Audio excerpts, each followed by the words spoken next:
A Confissão de Fé Batista de 1689. Abram no capítulo 24. Nós vamos estar falando sobre o magistrado civil.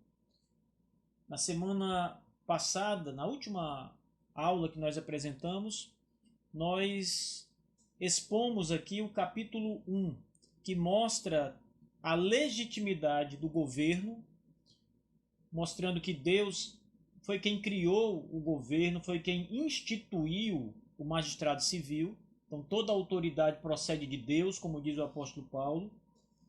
E agora no capítulo 2, no parágrafo 2 do capítulo 24, nós vamos continuar a expor esse tema importante, né?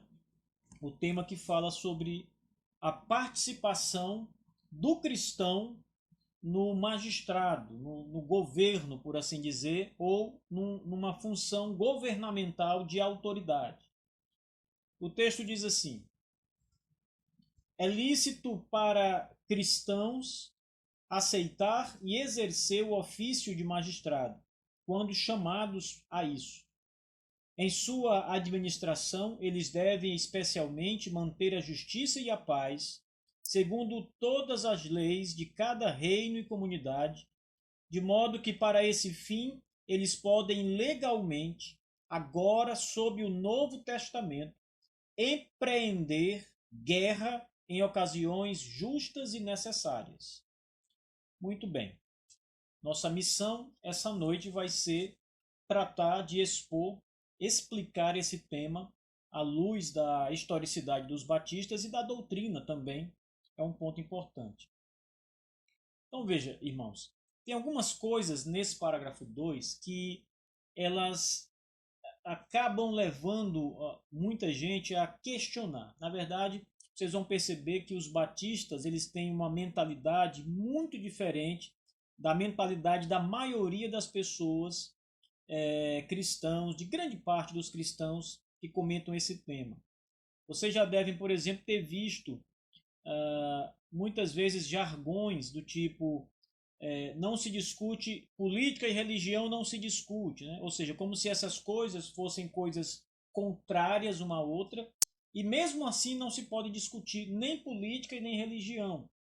Mas, na verdade, a perspectiva batista é que o cristão deve estar envolvido tanto na vida religiosa, por um lado, como aqui no assunto que estamos estudando, o cristão deve estar envolvido na vida política também. O magistrado civil, que é o tema desse capítulo, tem a ver com governabilidade. Os magistrados são as autoridades que existem num determinado governo. Por exemplo, o nosso governo, o governo federal, o governo brasileiro, possui muitas autoridades, a começar pelas autoridades políticas. Nós temos o presidente, temos depois abaixo dele vem governadores, olhando para o executivo, presidente, governadores e prefeitos. Depois temos deputados estaduais, deputados federais e temos também os senadores da República. Olhando para uma outra parcela do magistrado civil, nós temos aqueles que detêm a autoridade de julgar. O órgão máximo no Brasil, a instituição máxima brasileira, é o STF, o Supremo Tribunal Federal. Todos os juízes no Brasil, juízes estaduais, juízes federais, todos eles vai se afunilando e a cabeça de tudo é o STF. O STF é a parte jurídica da nação, né? A autoridade máxima em termos de julgar. E nós temos, além disso, além desses, as outras autoridades, como, por exemplo, pessoas que foram investidas de algum poder, como aqueles que são responsáveis pelas Forças Armadas, pelas polícias, etc. Então, todo esse sistema de cargos, de ofícios, fazem parte do que nós chamamos de governo. Um governo é formado por todos esses ofícios aí. E o que a nossa confissão está nos ensinando no capítulo 24 é que esse governo ele é instituído por Deus. As autoridades que ocupam, por exemplo, o Supremo Tribunal Federal, a Presidência da República, os governos dos estados, das cidades, os juízes que julgam as leis do país em esfera estadual e nacional, etc., todos eles são instituídos nos cargos por Deus acima de tudo. Então, às vezes, a gente pensa muito na questão da eleição. Nós vamos até a urna no dia da eleição, escolhemos o presidente, o governador, o prefeito, etc., o deputado. Pensamos que, na verdade, tudo isso não passa de uma escolha meramente humana. E esquecemos que por trás da escolha humana há o Deus Todo-Poderoso que decretou e governa todas as coisas, inclusive determina quem subirá ao poder. Então, toda autoridade, diz a Bíblia, é constituída por Deus. Seja prefeito, seja governador, seja presidente, seja um juiz do STF, seja um juiz federal, seja um juiz estadual, etc. Toda autoridade é constituída por Deus. Seja um delegado de polícia, seja um chefe das Forças Armadas, seja o que for. Toda autoridade é constituída por Deus. E a grande questão do parágrafo 2 é responder a uma pergunta. Os cristãos devem ou podem fazer parte do governo? Você sabe que tem muitas seitas que vão advogar que os cristãos não podem fazer parte do governo. As testemunhas de Jeová, por exemplo, não admitem que os seus membros façam parte do governo civil e nem que façam parte, por exemplo, das Forças Armadas. Não podem trabalhar na polícia, não podem ser do Exército, da Marinha, da Aeronáutica, porque pegam em armas, né? E eles são absolutamente pacifistas nesse ponto. E acreditam que o governo em si ele é do maligno. Então não podem, os cristãos não devem participar na concepção deles. E outros grupos também. No passado, nos dias em que a Confissão de Fé foi escrita, pouco antes disso, havia uma discussão em que os batistas eram acusados de serem anabatistas. Os anabatistas eram outro grupo, e esse grupo tinha algumas características teológicas que os batistas também tinham, como, por exemplo, batizar apenas pessoas crentes, assim como os batistas sempre fizeram. Então, como os batistas faziam a mesma coisa, muita gente chamava os batistas, na época, de anabatistas, mas eles não eram anabatistas. E a prova disso é que os anabatistas jamais iriam escrever um artigo de fé como esse aqui, porque os anabatistas eram completamente avessos ao governo e às forças armadas. Eles eram pacifistas. Aqui e acolá havia um ou outro que era menos pacifista, por assim dizer. Mas, de um modo geral, esse grupo não defendia o que os batistas estão defendendo aqui. Então, a grande pergunta é correto o cristão participar do governo, exercer cargo no governo, seja um cargo eletivo, seja um cargo como um juiz, etc. É correto? O cristão pode fazer parte do governo? Os batistas estão dizendo que sim. Veja, o artigo 2 diz: é lícito, ou seja, é legal, é correto um cristão aceitar e exercer o ofício de magistrado. Então, qualquer cristão pode fazer parte do governo. Ele pode receber autoridade e fazer parte do governo como magistrado. A palavra magistrado aqui, ela traz uma ideia maior, mais ampla do que a ideia de apenas um juiz que faz julgamentos. Então, como eu disse, ela está dentro da esfera de governo. Então, perceba, por exemplo, que nos dias do Império Romano, nos dias de Jesus, o imperador ele era a autoridade máxima. Ele fazia o papel de juiz também. Ele tinha todo o poder nas suas mãos, embora houvesse um poder descentralizador, como, por exemplo, havia o Senado na época do Império Romano, mas a autoridade do imperador era incontestável. O que ele falava era lei no Império Romano e deveria ser obedecido. Então a palavra magistrado ela deve ser entendida no sentido muito maior do que apenas o sentido de ser um juiz que julga uma causa, etc. É muito maior. E o que está sendo dito aqui pelos batistas, na sua confissão de fé, é que os cristãos eles podem participar do governo. Eles podem exercer cargo no governo. Eles podem, por exemplo, participar das forças armadas. Podem ser soldados. Podem ser generais. podem comandar exércitos, eles podem estar à frente de batalhões armados para proteger o país, para manter a ordem, a paz. É lícito aos cristãos participarem disso.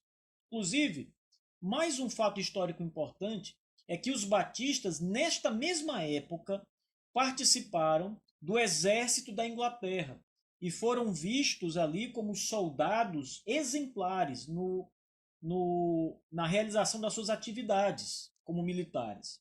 Então, é lícito, é legal que um cristão participe do governo. Ele pode ser um candidato político, ele pode ser um presidente, ele pode ser um deputado, um senador, qualquer coisa dessa natureza o cristão pode exercer. Ele pode ser um juiz que julga as causas de um povo, de uma cidade, de uma nação inteira. Ele pode ser um membro do STF. Vocês viram agora mesmo, nos últimos anos, na verdade, o Bolsonaro, presidente brasileiro, tem dito que vai colocar na Suprema Corte, porque os juízes lá do STF, eles são juízes por indicação. Não há um concurso para ser juiz do Supremo Tribunal Federal. O presidente da República, segundo a Constituição, segundo a lei do nosso país, é que indica quem vai ocupar o cargo. E o Congresso brasileiro aprova ou reprova a indicação do presidente.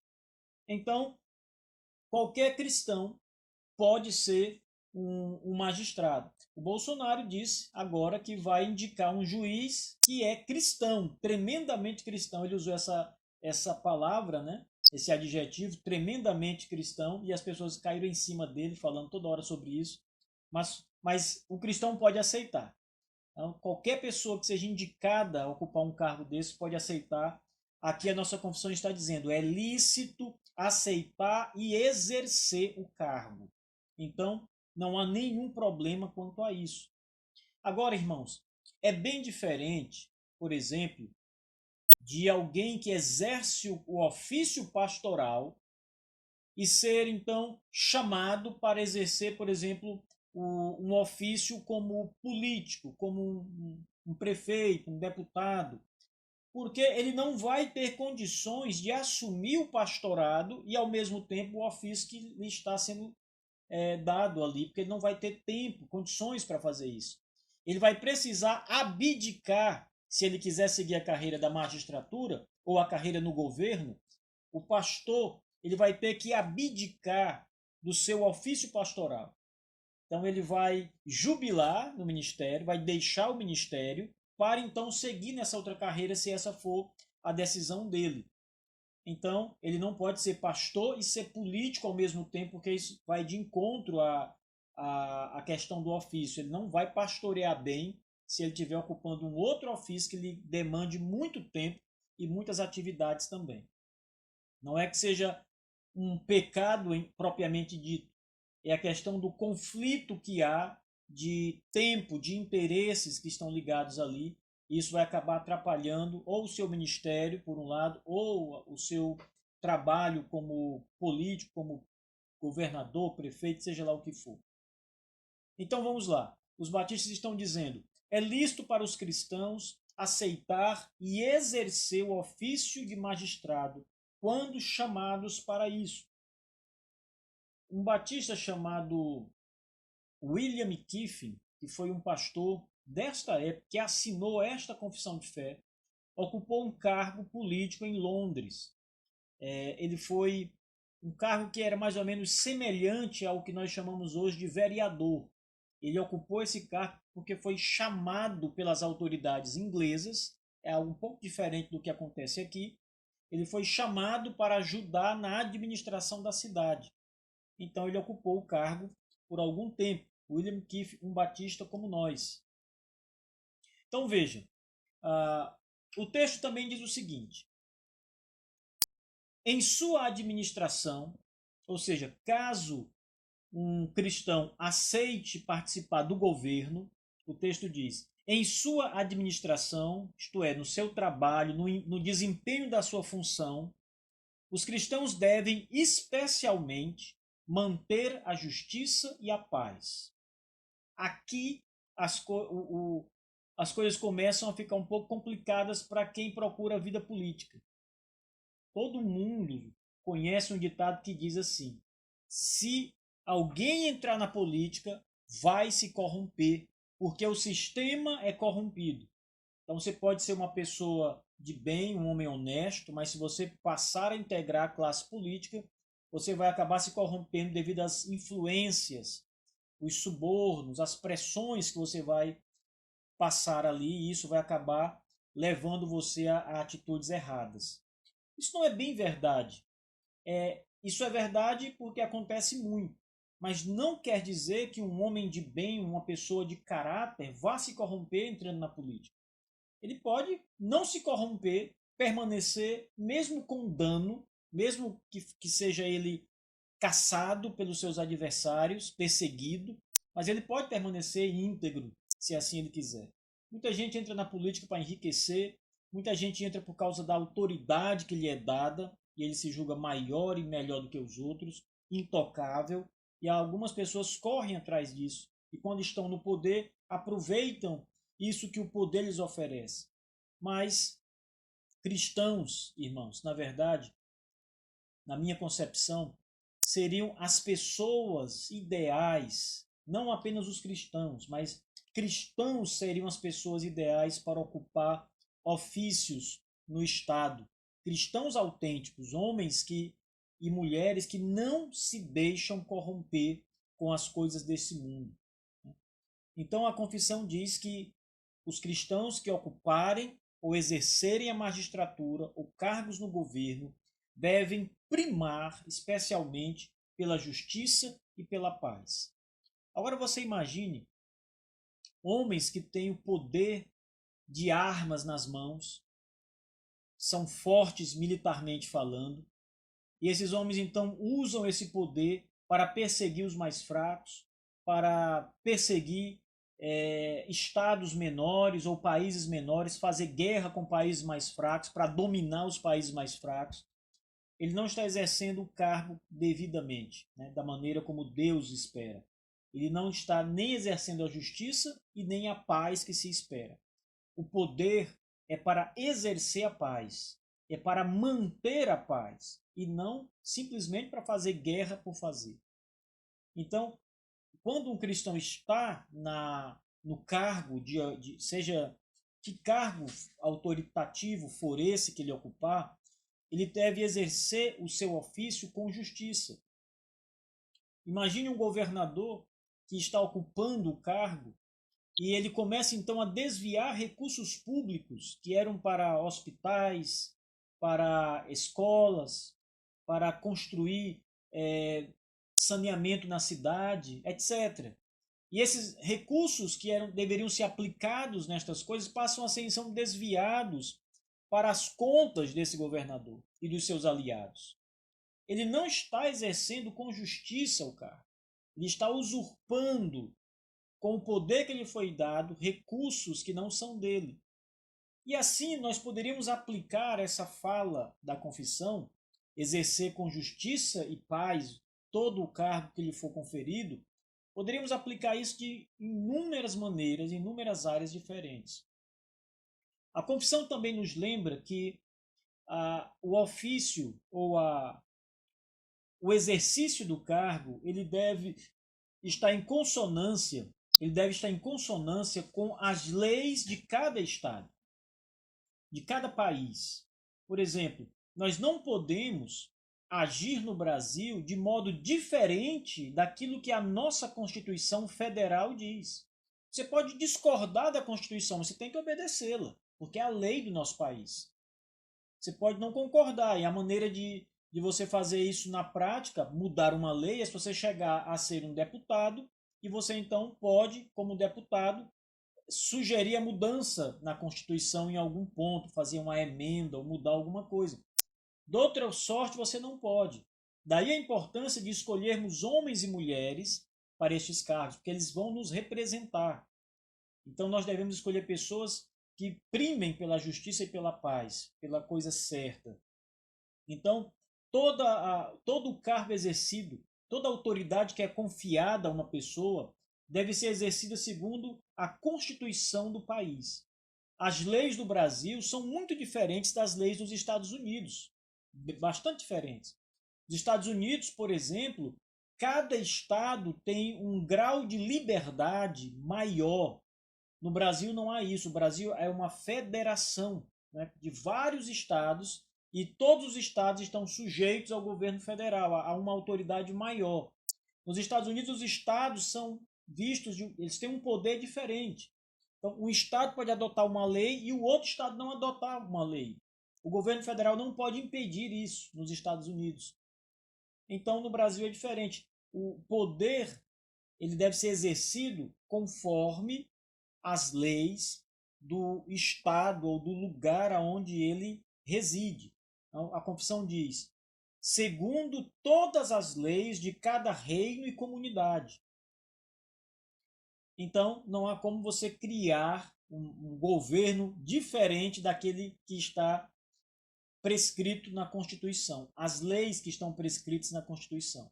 Você está preso a essas leis, esse conjunto de leis, né? E veja bem, a parte muito importante desse artigo 2º, do capítulo 24. Lembrem que o exercício da atividade governamental que o cristão ocupar, ou qualquer outra pessoa, deve ser exercido especialmente para manter a justiça e a paz, certo? A Constituição então continua dizendo o seguinte: e para esse fim, ou seja, para manter a justiça e a paz, eles, ou seja, os governos, os magistrados, as autoridades, podem legalmente, agora, sob o Novo Testamento, não só no Antigo Testamento, mas também no Novo Testamento, empreender até guerras. Veja, os batistas estão dizendo aqui que nem toda guerra é errada. Nem toda guerra é desnecessária. Os batistas estão dizendo que há guerras que são corretas, necessárias e boas, num certo sentido, claro. Não quer dizer que seja boa em todos os sentidos, mas ela é boa em certos sentidos. O texto diz assim: para esse fim, eles podem legalmente, agora sob o Novo Testamento, empreender guerra em ocasiões justas e necessárias.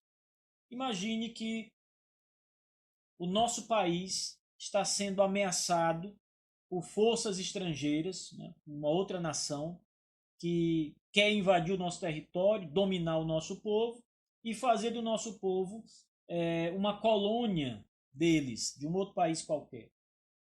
Nesse caso, as autoridades, o magistrado, tem poder e é legal, não é errado. A Constituição está dizendo que isso é legal, é permitido. Ele tem poder e autoridade para fazer guerra com essa nação. Essa não é uma guerra injusta, irmãos. Você está ali para defender o seu povo. Deixa eu dar um exemplo para você, um exemplo talvez fique muito fácil de você entender. Imagine que você é um pai de família, até você que é mulher aí, imagine que você é o líder da sua casa, o pai da família. Está ali a sua esposa, os seus filhos, todos ali na sua casa. E de repente, algumas pessoas à noite chegam até a porta da sua casa e começam a tentar forçar a entrada na sua casa, tentar bater no portão, invadir a sua casa, empurrar os portões ali. E você, na sua casa, tem uma arma para se proteger, para proteger sua família. Então, o que você vai fazer? A grande pergunta aqui é o seguinte: é correto você defender a sua família e até atirar, se for uma arma de fogo, num sujeito que está arrebentando sua casa, está prometendo fazer com a sua família coisas horríveis? É correto você defender a sua família? Na verdade, é moralmente correto você fazer isso? Ou você vai ficar simplesmente olhando ele arrebentar a sua casa, invadir a sua casa, tomar a sua esposa, as suas filhas, estuprá-las, ou mesmo matar você e sua família? Veja, estas são ocasiões justas para se fazer guerra. Uma nação, quando está sendo invadida por uma nação estrangeira, é legal e justo que esta nação se defenda, fazendo guerra com os inimigos, aqueles que procuram adentrar no seu interior para conquistá-los. Assim como é justo que um pai de família defenda seus bens e a sua família. Se isso correr risco, ele pode usar para garantir a segurança, a paz da sua família, a integridade da sua família, ele pode usar a arma. Claro que eu estou trazendo uma ideia aqui que foge da ideia governamental. Eu estou reduzindo para a esfera da família. E aqui o nosso texto da Confissão de Fé trata da autoridade do governo, de um modo geral. Entendeu? Então, nós não podemos, enquanto cidadãos, nós mesmos, fazer guerra com uma nação independente daquilo que o nosso governo diz. Nós precisamos seguir aqui o governo. Só quem pode fazer guerra com um país estrangeiro é o governo. Mas o que importa aqui, meus irmãos, é que, na perspectiva batista, algumas guerras são justas e têm que ser feitas, inclusive. São moralmente necessárias. Se você não fizer nada, você peca contra Deus. Se você ver o lobo devorando a ovelha e simplesmente ficar olhando como pastor o lobo estraçalhar a ovelha e nada fazer para impedir, isso é pecaminoso, isso é uma falta, é moralmente inaceitável. Um pai de família que vê o bandido destroçar a sua casa e a sua família e nada faz, podendo fazer alguma coisa, tendo condições de fazer alguma coisa, ele peca. Moralmente, ele está em pecado, que ele poderia evitar e não fez. Assim, uma nação inteira, um governo, que está sendo ameaçado e está às portas de ser invadido pelo inimigo e nada faz, ele também está em falta. Ele está cometendo o pecado da negligência de defender a si próprio, o seu povo, a nação. Então, existem ocasiões em que a guerra ela é justa, segundo os batistas, e necessária. Ou seja, precisa acontecer. Veja só, o texto não diz que essas ocasiões, as guerras, elas são uma decisão, digamos assim, de poder ou não poder fazer guerra. Há ocasiões em que elas são necessárias.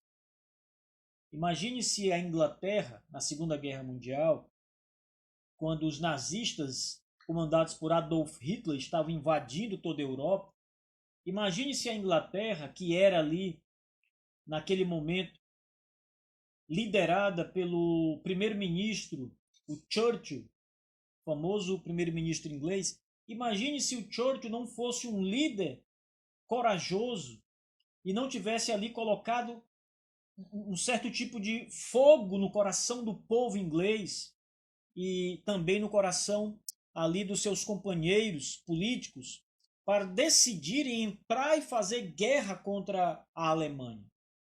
O mundo hoje seria um mundo nazista, comandado pelas ideologias nazistas. Mas os ingleses, junto depois com aliados americanos e outros países, decidiram enfrentar a Alemanha nazista. Essa era uma guerra necessária. Era preciso parar Adolf Hitler. Então, esse artigo, meus irmãos, segundo, ele serve para nos mostrar que há guerras que são de fato necessárias e são justas. Você não está cometendo injustiças ao participar de guerras desta natureza necessárias. Ainda que haja mortes, ainda que haja confronto, ainda que pessoas vão morrer, mas existem guerras que são necessárias, elas precisam acontecer para garantir a paz, para garantir a ordem, para garantir a segurança de um povo, de uma nação. Então veja, os cristãos podem fazer parte disso, podem e devem. Não só podem, como em muitas ocasiões eles devem, se ocupam um cargo no magistrado, eles têm a obrigação moral de exercer o poder que lhes foi dado para manter a justiça e a paz. Se não fizerem isso, pecam contra Deus e contra o povo, e contra o seu próprio povo. Bom, pessoal, é isso aí, o nosso estudo de hoje. Nós temos aqui 3 passagens que a confissão usa. Primeiro ela vai citar 2 Samuel 23, verso 3, depois Salmo 82, versículos 3 e 4, E depois, uma última passagem é Lucas 3, verso 14. Essa passagem de Lucas é interessante porque ela vai mostrar muitas pessoas indo até João Batista, que estava batizando no deserto, pregando no deserto e batizando os arrependidos. E muitas pessoas chegam a João perguntando o que fazer. E quando alguns soldados chegam até João Batista e perguntam: João, e nós, o que temos que fazer? João não vai dizer: saiam do exército, deixem as forças armadas, sejam pacifistas. Não. Ele vai dar outros conselhos a soldados. Vamos ver o que diz esse texto. Lucas capítulo 3. Se você tiver com a sua Bíblia aí, por favor, abra.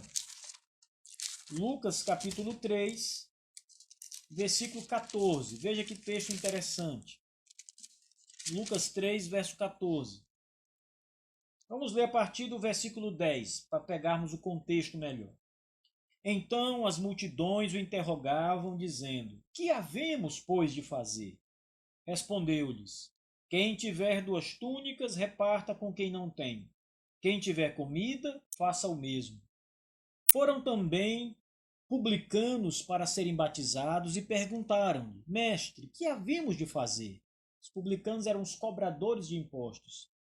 A resposta de João foi a seguinte: não cobreis mais do que o estipulado. Sejam honestos na cobrança de impostos. E o verso 14, veja: também soldados lhe perguntaram: e nós, que faremos?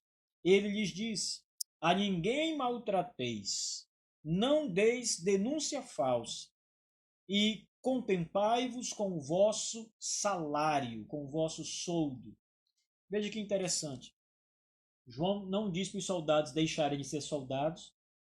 Pelo contrário, diz: não usem do poder que vocês têm para maltratar as pessoas injustamente. É para fazer com o poder perseguirem as pessoas, maltratarem as pessoas por nada.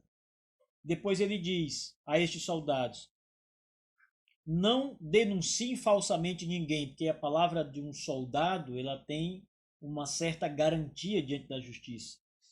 E finalmente ele diz: fiquem contentes com o salário que vocês ganham, não se corrompam, aceitem o salário, o soldo que vocês têm.